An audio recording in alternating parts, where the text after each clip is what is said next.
the energy required to roll the ball. That'll allow us to roll our 40-foot putts close to the hole, easy 2-putt par, and we're taking strokes off our game. I'm Virgil Herring, PGA Teach Professional. Stay with us next week for another tip to improve your game. Hi, I'm Virgil Herring, PGA Teach Professional here at the Golf Academy at West Haven in Franklin, Tennessee.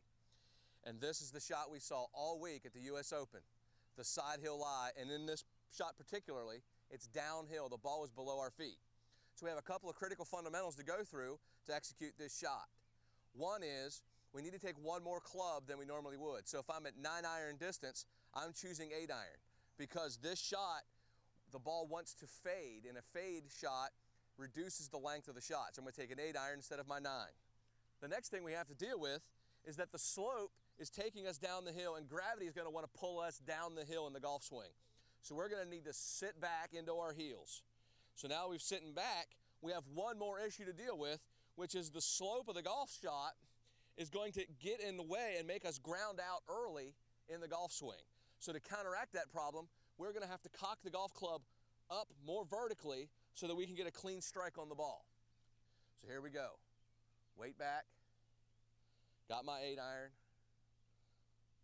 I'm going to pick it up and aim a little bit to the right so that I can hit a little fade. Follow these simple fundamentals and this side hill lie becomes your friend, and we take strokes off your game. I'm Virgil Herring, PGA Teach Professional. Stay with us next week for another tip to improve your scores.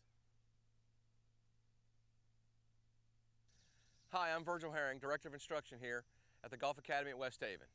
One of the most common questions I get asked, Virgil, is the iron swing the same as the driver swing? That answer is yes and no. Now it's time to eliminate all the confusion. As you can see here, I got a display of sticks that are going to help you understand the impact differences and the setup differences that make a golf shot fly great for a driver and with an iron. So first, the fun club, the driver. Everybody loves to hit the driver far. But to understand impact of the driver is the only club we hit up on, indicated by the stick here that's going up the hill. So when we set up to it, I always like to think of your body. We put our arms together and it creates a pointer. So we want to point our body at the back of the golf ball. So for the driver, our spine is tilted back the most because we need to hit up on it. Now with the iron, we're going to notice that the ball position is more toward the center of our stance. Now we take our little pointer. Take note that my spine is pretty straight up and down versus the driver that was very tilted back. So now, the impact of an iron has to be going down, indicated by this stick right here, going down into the ball. Well, the only way to have the golf shaft going down is to have the hands forward. But keep note, some things are the same as the driver. Our weight is very forward and our hands are off the forward thigh, just like they were with the driver. But see, now we're hitting down. And we're able to hit down because the ball's farther back and our spine is more vertical. Remember these keys to impact for the driver and the iron swing to help take strokes off your game.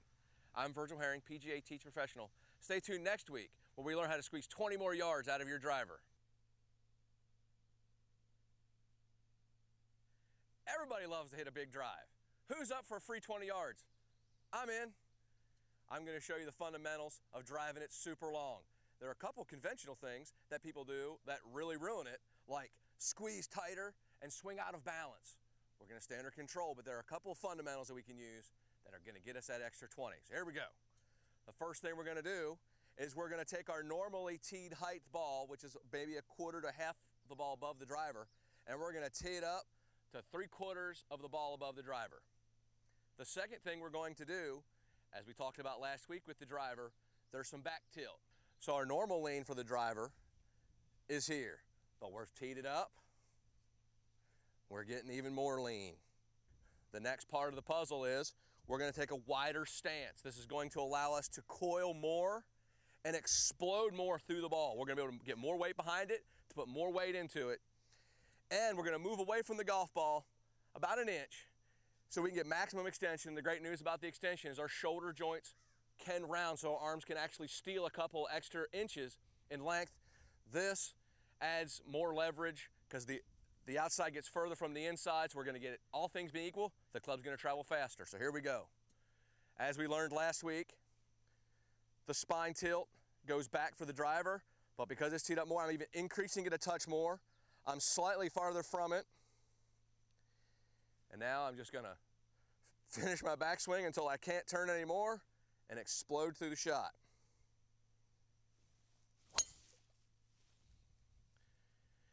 If you remember the simple fundamentals of bombing the golf ball, tee it higher, tilt back more, move slightly farther away to get maximum extension, you'll steal those extra 20 yards and whiz it right on by your friends.